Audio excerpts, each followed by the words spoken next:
Today, we're going to talk about how you may be self-sabotaging as a business owner and how the same traits that got you into entrepreneurship, overstretched, can work against you.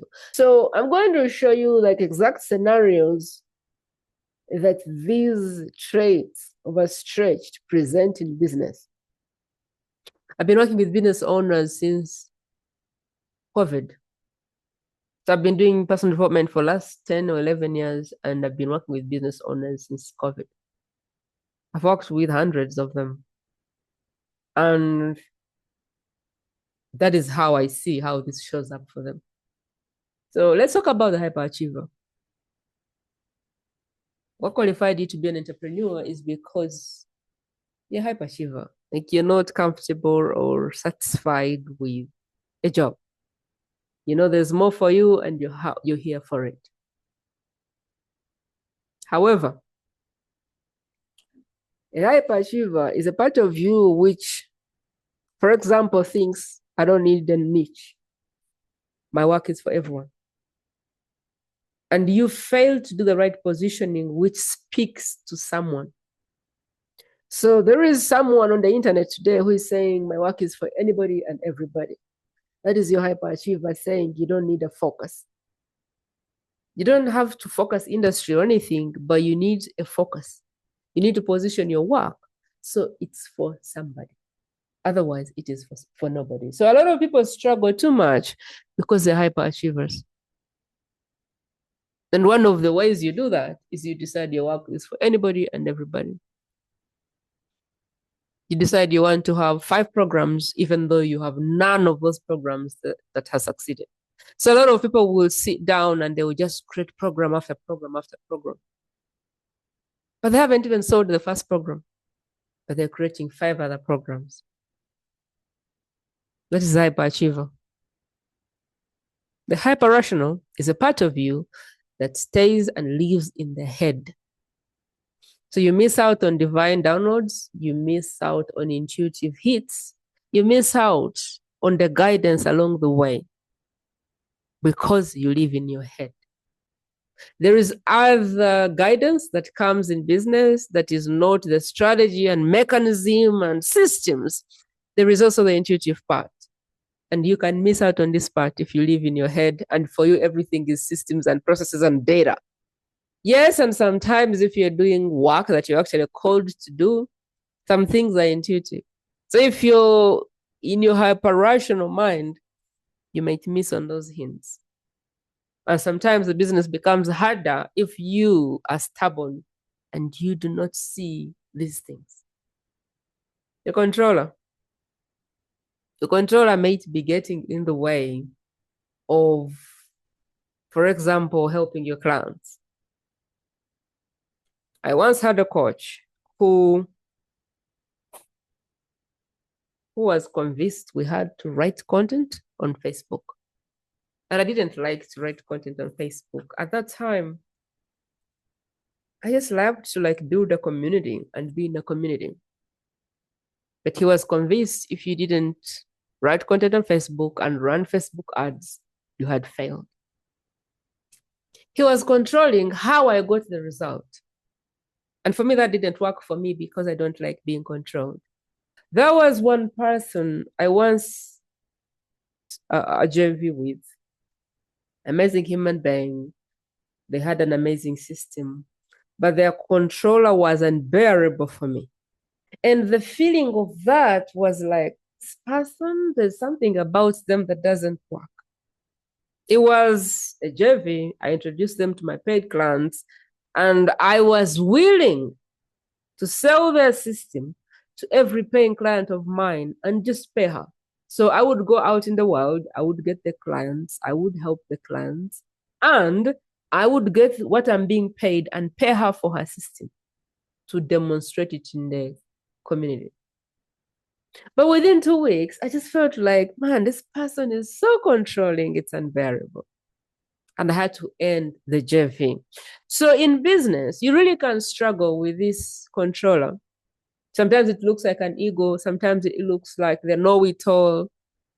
This controller is very, very dangerous. And if you don't catch it, it can destroy you. You can be helping a client, but also trying to control how they do the work. You see, like you need to be able to trust clients, trust that things are going to work. You can't force things to work. I know I have met people who've spent years without writing content on social media because of this mentality. They had an experience with social media. Maybe somebody left a nasty comment below a video and they took victim out of that. And now what's happening for them is they don't write content because they're still attached to the victim. Like if somebody came and started writing bad things about me on this video, it wouldn't be a problem for me. It's not a problem. What's the worst that can happen? Turn off comments. But when you have this victim going, it can hit you so hard. When somebody leaves a negative comment, you can feel like your world is over. You have the obsession to be liked, the obsession to be validated, the obsession for people to, you're very sensitive, which is a good thing, but you can also end up being a victim and feeling pity for yourself. Business is really very simple. You choose your people and what problem you solve for them. You go out there and you get them on a call. You generate appointments. So you go out there and you start talking to them. You bring them in and you help them get a breakthrough. And off of that, you give them an offer. So when you have this stickler, you end up planning mega launches. You spend months and months creating these complex email campaigns. You spend hours and hours in Canva beautifying everything, checking. You worry about so many things that don't matter. You worry about the full stops, the commas, the checkout pages, the landing pages. And at the end of it all, you've really not spoken to people. You can spend your time creating and iterating businesses in your head. But when you look at your data, you actually haven't told enough people about what you do. And yet you're pivoting to another idea. Stickler. Everything needs to be perfect before it's out in the world. And oh my God, if there is a missing comma or a missing full stop, that's your stickler. Business is simple. You can solve a problem for someone. Amazing. Choose your way of meeting these people and go out and generate appointments from those people. Get them on the phone, whether that's through networking, or whether that's through social media, or whether that's through YouTube content like I'm writing now, or whether that is in person, or whether that is whatever it is for you. Go out there and get people on the phone. Give them a breakthrough and invite them to work with you. When I look at most clients I've worked with, I find that they haven't had enough people actually sit with them to listen to how they can help. And they've made one pivot after another, after another, after another. But when you look at their numbers, they really haven't spoken to people. So how then can you understand if anything is working? For you to prove that an idea is working or not, you need to generate at least 20 to 30 appointments. You need to sit with at least 30 people and invite them to work with you for you to say this thing is not working. A lot of people, what they do is they maximally, they can speak to 5 people if they try and they decide something is not working. So all of this while, it may just be your stickler. And maybe your business is fine. You just haven't had enough people through, so you don't have enough data. They're restless. You know, these people who pivot every week they have a new angle, a new offer, a new market. These are the people, restless. It brings such desperation energy that repels people who want to work with you. The avoider. The avoider. This is the avoider. The avoider spends hours and hours in Canva creating, and they do not book calls. A stickler will make sure they go through the entire program before they implement anything, because they need to understand everything. If you don't have this tendency, you can watch one video and then you can go and implement it. You don't need to know the whole system. You just need to know one thing and then you go and implement it. The avoider avoids doing the things that they need to be doing, and they do the things that look like busy work. So the avoider will be avoiding, for example, talking to people, and they will just write content, and never speak anybody. The avoider will literally avoid speaking to people. And they'll begin saying, oh, DMs feel creepy for me, or I understand there's alignment, but there's also avoiding. The goal is to go out there and generate appointments so you can give people breakthrough calls. Many ways to do it. Choose your way, go do it. The avoider will find a way to avoid doing the task altogether, and they will either go and start creating things, creating programs. They will spend hours and hours in ChatGPT. And months later, they'll feel busy and they will say, this thing is not working. But really, they've spent 90% of their time in Canva or in ChatGPT, avoiding doing the work which is going out there and getting people on the phone. And they've been doing what? Creating. I hope you see how these things show up. The pleaser. People who are pleasers will struggle sometimes to ask people to buy their offer. They'll struggle to write a content piece and say, I have this thing, who needs it? They'll struggle to say, I can help you, because they don't want to annoy anybody. They'll feel like selling is wrong. So when you're a pleaser, you write your content and you go, will people like it? Will my mother like it? Will people judge this? So what happens is, when you start to please everybody who reads your content starts to be wishy-washy, because you're scared to have a strong opinion because people won't like you. You write watered down content and you wonder why nobody wants to hire you. People pleaser. A people pleaser will overgive, overserve. People refuse to pay you and you keep serving them in hope that one day they want to pay you. But really, it's your people pleasing, and you're just serving and burning yourself out and not charging for it. People pleasing. Underpricing. People pleasing. Undervaluing your own gifts. People pleasing. Last one is the hypervigilant.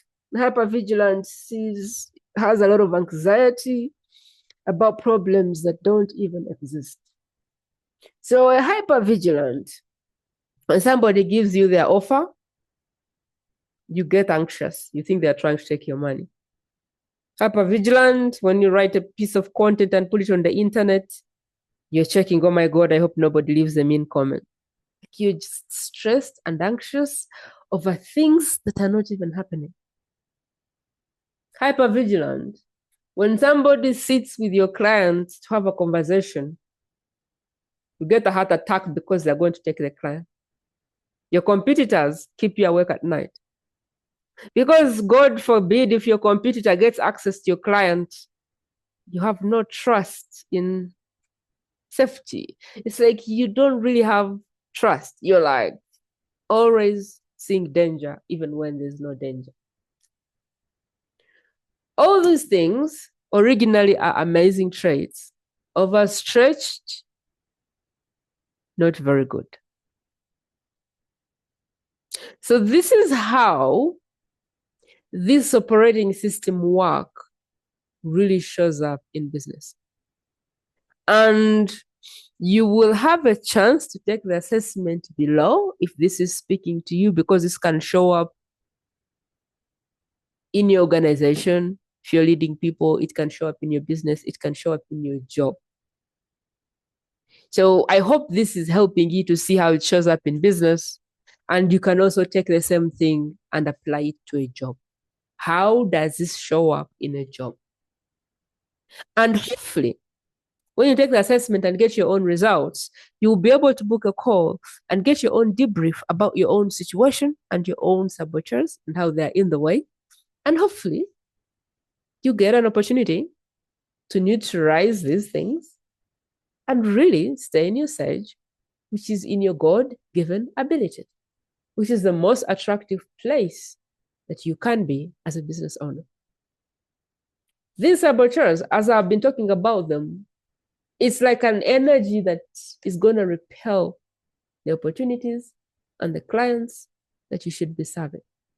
And sometimes it is your energy that is killing the business and nothing about the strategy. So when you've had so many people and you feel like you're not getting the breakthrough you want to look at your own operating system, which is all of these things, and trying to make sure that you get out of your own way, because wherever you go, there you are. So when you update these things, you go back into your sage abilities, which then allows you to make different decisions as a business owner. It gives you access to abilities like navigate. You can navigate through solutions and problems and end up in better decisions. You have the ability to activate what you get. So when people give you great strategy, you go and implement it. Like you implement when you're in your sage. When you're not, you start avoiding and hiding and creating excuses. So there's a lot of abilities that you can get to activate once you can catch this and take care of it. You get out of your own way, which means when you need a coach, you hire the right person. When you're in your saboteurs, you hire the wrong people for things you don't need. You choose the wrong audience. You have the wrong offers. You have the wrong pricing. You are doing things that somebody else told you to do. So, for example, when you go into the business, as I see it, which is attract, demonstrate, invite, deliver. Sometimes to attract people, most times to attract people, you need the right positioning. So you need to be clear, who do you serve? What problem do you solve? What's the offer? If you have all these saboteurs active, you're going to find that the person you choose is not even the right person. The problem you solve is chosen by your saboteurs, and your offer is chosen by your saboteurs, and the pricing is chosen by your saboteurs. So literally what you find is that you have started off with just the wrong way to attract people. And if you attract anyone, it's even not the right person. So this business fails before it starts. When you start to demonstrate, there's many ways to demonstrate. There's many ways to go out and get appointments. And if you're in your saboteurs, you're not going to do it. If you're in your sage, you're going to go and say, okay, I want to do networking. I want to do YouTube videos. And I want to do Facebook because that is what I do with ease. When you're in your saboteurs, you're going to say, I'm going to run ads because everybody's running ads. I'm going to go on Instagram because it's famous. I'm going to go on TikTok because it's trendy. Your saboteurs are going to choose the wrong way for you to get people because they are saboteurs. They don't care about your result. When you're in your sage, you're going to think, but how do I? The goal is to generate appointments so I can create breakthroughs for people. So how do I, Prima, in my sage, do that? I love building communities, so I'll build a community. I love creating videos, so I will go on YouTube. I love writing content on Facebook, so I will write content on Facebook. I love sending emails, so I'll have an email list. I love meeting people in person, so I will do networking. You see how this stuff works? When we go to selling, for example, which is invite and deliver, how do you sell? You know, your saboteurs might go, the coolest way to sell is to do webinars. And so I'm going to do webinars because my competition do webinars. Your sage could have made a different decision. Your sage would say, oh, Prima, you don't like sales calls, so don't do them.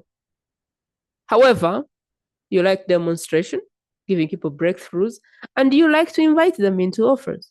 So what Prima does is she writes Google Docs, and these are just invitation letters inviting people to buy her things. And she can message you and say, hey, based on our discussion the other day, I have an invitation for you. Would you like to look at what working together looks like? And people say, yes, they pay me and we work. If I try to get on a sales call and overcome objections and do all the things that, say this, do this, say this, do this, this is my saboteur and I won't convert because this is not my sage way of doing it. This is not how I do it with ease and flow. Ease and flow is this. I generate an appointment. I demonstrate what I can do for you. So I give you a breakthrough. Off of that, I can help you. I go, would you like to see how working together looks like? You say yes. And now I invite you. I go, we have 8 weeks. And the investment is $1,000. And we just work on these saboteurs. Would you like to join? And most people say yes. But there's a harder way to sell. There's a way to sell that would make me feel salesy and creepy. And my saboteur would choose that way to sell. My sage will choose a way to sell that is easy for me. A way to sell that doesn't sound or feel like work for me. And so this is why when you do this work, you empower yourself, one, to choose the right coaches. You empower yourself to choose the right strategies. You empower yourself to choose the right person to serve. You empower yourself to choose the right problem to solve. You also know when to leave something. So sometimes you can take too long on an audience that is not going to work for you, because your hyperachiever or your controller wants to control who you help. So you can choose a market based on who you help. You can choose a market based on the problem you solve. You can choose a market based on the identity. So sometimes people are like, I serve this person. And they're stuck on that and stuck on that and they're stuck on that for years. While what would have helped them is saying, I solve this problem, and let the person come. Sometimes the controller is controlling things which you have no business controlling. So this work, there will be a link in the comment section. Take the assessment, see your results, and work on that. Because once you work on that, you allow yourself to make different decisions which bring different results, even if your coaches didn't change, even if you didn't hire anybody different. Sometimes you're sat in a place where you feel like you've hired everybody that you need to hire. You feel like you've hired 8-figure coaches who have a track record of success. You feel like you've read from Napoleon Hill and Tony Robbins and I don't know who else. You feel like you have read their books. You feel like you've taken their programs. You feel like you're in their memberships. You feel like you have access to the right people. You feel like you even have, what is the thing for Tony Robbins? Gigi. But you're stuck. Why? Because you're not in your sage. And you're not in your sage, the energy you produce is different. The decisions you make are different. How you respond under pressure is different. You make different decisions, which then affect the entire life. Business is part of it. Business is truly a reflection of your own growth as a human being. And I hope this video really helps you see how I see personal growth in business. And I hope that I have encouraged you enough to take the courage to take the assessment. Your controller can also say, I know everything. I've been in personal development for 25 years. What does Prima have to teach me about personal development? This is a controller. It's the biggest ego of all. And you can be in that state, and literally divine can send you people to give you the missing piece. You won't take it because you're judging What does she have to teach me? She's half my age. I've been doing this work for 25 years. What does Prima have to teach me? This can be your controller. It can be your ego at work. And you can go through life like that and stay stuck because of the ego. And, you know, when you humble yourself and pick up the assessment and see what you get, may realize that maybe Prima is just a messenger that has been sent by divine to give you one piece, because I had fun creating it. If you find this helpful, please subscribe to this channel. If you find this helpful, please share it with one person that needs to hear it. I have created a community on School where I'll be putting these videos. So feel free to join it and tag along. I'll see you next time.